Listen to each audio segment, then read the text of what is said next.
ప్రతి బిల్డింగ్ దగ్గర ఇదే బెదిరింపు, ప్రతి ఇల్లు కడతానారంటే బెదిరింపులు, పోయి కండవా వేసుకోపో లేకుంటే బిల్డింగ్ పీకేస్తాము అని చెప్పి ఆ రకమైన బెదిరింపులు.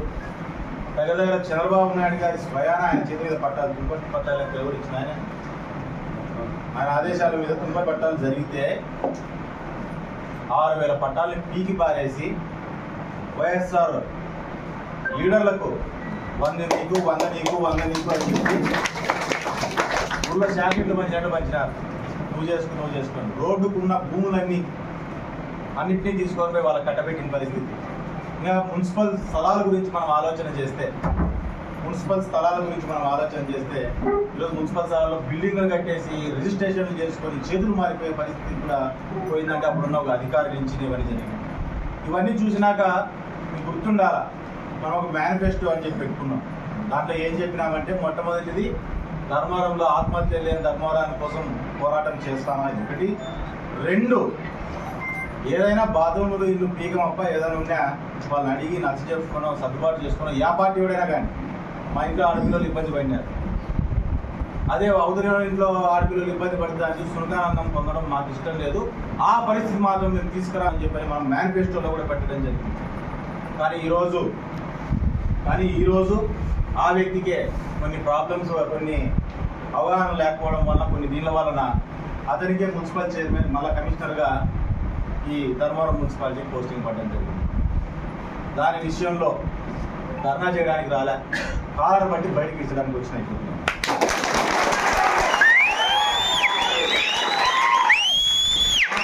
వాళ్ళు ఇళ్లలో నీళ్ళ మీద పోయే అలవాటు నాకైతే లేదు. ఆఫీస్ లేక వస్తే అదే పనే జరుగుతుంది. ఎవరికి చెప్పుకోకుండా వచ్చిన నేనే సర్దుకు వచ్చిన పట్టుకొని బయటకి ఇచ్చి ఫస్ట్ పక్కకు వచ్చిన తంతానని చెప్పి చెప్పడానికి ధర్నా చేసుకో. 2021 నుంచి 2023 ఎలక్షన్ల ముందు వరకు అతనే ఉన్నాడు. ఎన్నో ఇబ్బందులు పెట్టినాడు. ఎంతో మందిని వైఎస్ఆర్ కండువా వేసుకోకండి, వేసుకుంటే మేము కనీసం ప్లాన్స్ అప్రూవ్ చేస్తాం, లేదంటే ఇల్లు ఉన్న పలంగా పడగొడతామని చెప్పి చాలా మందికి బెదిరించడం కూడా జరిగింది.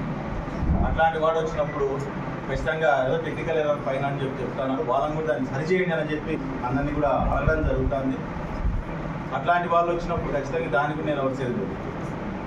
ఈరోజు మీకు మంచి చేస్తాను, చెడు చేస్తాను నాకు తెలియదు, కానీ చెడు చేసిన వాళ్ళని దగ్గర పెట్టుకుని ఓర్చుకునేంత నాకు పెద్ద గుండె అంటే పెద్ద మనసు. వాడు చేసిన పనిని మర్చిపోయి మళ్ళీ నేను ఓర్చుకునేంత ఇదైతే నాలో లేదు. ఖచ్చితంగా దాన్ని అయితే నేను ఓర్చేదే లేదు. ఖచ్చితంగా దానికి తగ్గట్టుగానే ఉంటుంది. ఈరోజు ఈ ఆఫీసర్లు ఎట్లా ఆడుతున్నారో అదే రకంగానే వైఎస్ఆర్ పార్టీ లీడర్లు కూడా ఎట్లా వాళ్ళు చాలా మంది ఆడుతున్నారు.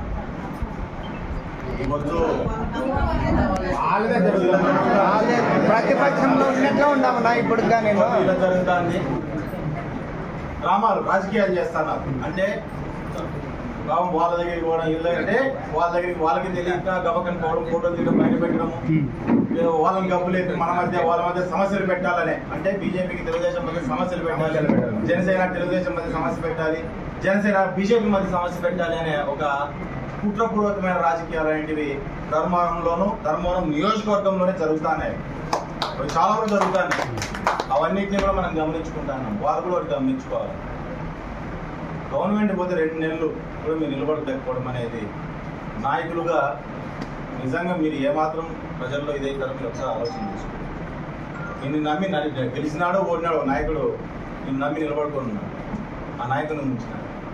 మా గవర్నమెంట్ పోయిన తర్వాత ఇబ్బందులు పెడతానా మనం ఇంతమంది అదే జెండా పట్టుకున్నాము, అదే కండువా వేసుకున్నాము, గర్వంగానే తిరిగినాం. చాలా మందిని ఇంకా కండువాలు వేసుకుని బైకుల్లో గవర్నమెంట్ లేకపోతే బాగా జాలీగా తిరుగుతానేటి కూడా నేను చాలా వరకు చూసిన పచ్చ కండువా వేసుకున్నాను. ఇదే బీజేపీ వాళ్ళు అక్కడ కనీసం బీజేపీ ఎమ్మెల్యే అవుతాడా లేదా అనే ఆలోచన లేకపోయినా కానీ చాలా మంది బీజేపీ కండువాలు వేసుకుని అదే రకంగా నమ్మకంగా నిలబడిపోయిన కూడా చాలా మంది ఉన్నారు. ఆ పార్టీని నమ్ముకొని నిజంగా ఇక్కడ ఎమ్మెల్యే అవుతాడా లేదా అని వాళ్ళు కూడా తెలియదు పాపం, కానీ అట్లే నిలబడుకొని ఉన్నారు చాలా మంది. అది నమ్మకం, ఇది నమ్మకం.